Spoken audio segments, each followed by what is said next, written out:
Good morning बच्चों।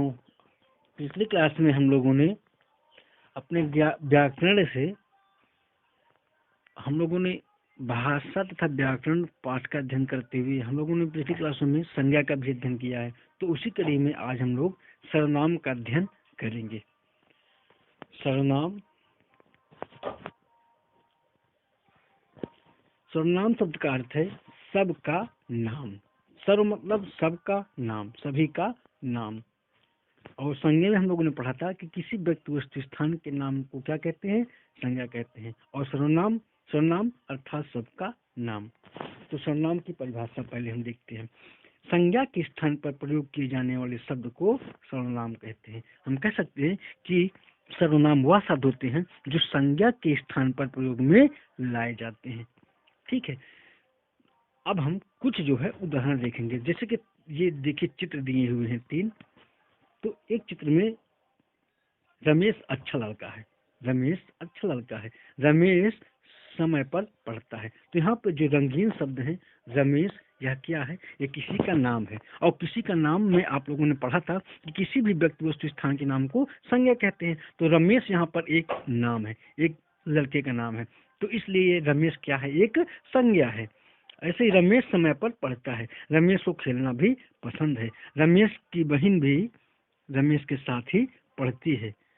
तो ऊपर वाक्यों में संज्ञा शब्द रमेश का प्रयोग बार बार हुआ है, इससे भाषा अस्पष्ट लग रही है। अब आप निम्नलिखित वाक्यों को पढ़िए।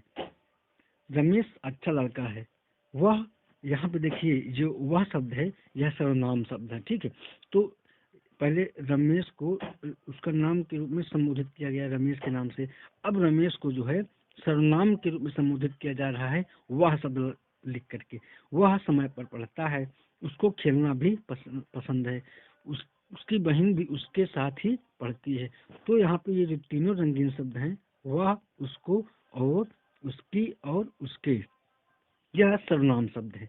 तो यह संज्ञा शब्द रमेश के स्थान पर रंगीन शब्दों का प्रयोग किया गया है। अतः ये सभी रंगीन शब्द क्या हैं, सर्वनाम है। तो कुछ महत्वपूर्ण सर्वनाम इस प्रकार हैं। वे, उसका, उससे, उसके लिए, उसमें, तुम, तुम्हें, तुम्हारा, मैं, हम, हमें, हमारा, वह, यह, इसमें, इससे, कौन, किसे, किसका, किसके, आप, आपका और आपने। सर्वनाम के भेद। अब हम सर्वनाम के भेदों को देखते हैं कि सर्वनाम के कितने भेद हैं। तो सर्वनाम 5 प्रकार के होते हैं। सर्वनाम यहाँ पे 5 प्रकार दिए गए हैं, लेकिन सर्वनाम कितने प्रकार के होते हैं, 6 प्रकार के सर्वनाम होते हैं। ठीक है, तो पहला पुरुषवाचक सर्वनाम, दूसरा निश्चयवाचक सर्वनाम, तीसरा अनिश्चयवाचक सर्वनाम, चौथा संबंधवाचक सर्वनाम और पांचवा प्रश्नवाचक सर्वनाम। इसमें जो है जो छठा है वह निजवाचक सर्वनाम जो है नहीं दर्शाया गया है। ठीक है, तो अब हम इसे समझते हैं। जैसे पुरुषवाचक सर्वनाम है, तो पुरुषवाचक सर्वनाम में मैं, हम, तुम, उसका, ये जो सर्वनाम है, यह सर्वनाम शब्द किसमें आते हैं, पुरुषवाचक सर्वनाम में। पुरुषवाचक सर्वनाम के भी 3 भेद है ना, प्रथम पुरुष, मध्यम पुरुष और उत्तम पुरुष। तो ये हम लोग जब अगली क्लास में जाएंगे तब हम क्लास 5वीं में इसका अध्ययन करेंगे। उसके बाद दूसरा जो है वह है निश्चयवाचक सर्वनाम। ऐसे सर्वनाम जो निश्चितता का बोध या जानकारी कराते हैं वो निश्चयवाचक सर्वनाम कहलाते हैं। तो ऐसे कुछ शब्द हैं सर्वनाम, जैसे यह, वे, वह, वे।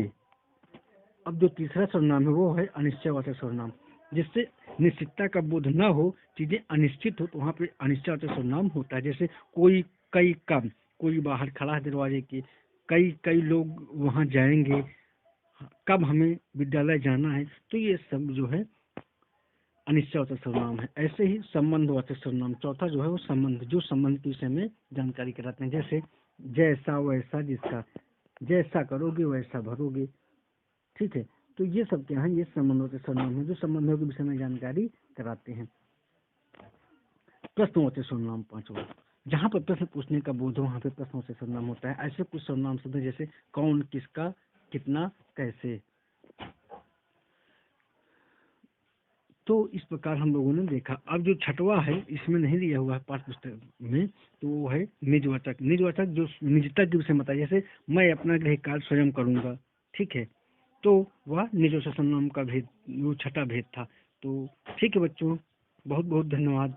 अब इससे जुड़े हुए आपको कुछ अभ्यास कार्य करने हैं, ये आपके गृह कार्य के रूप में, तो उम्मीद है इसे आप लोग करेंगे।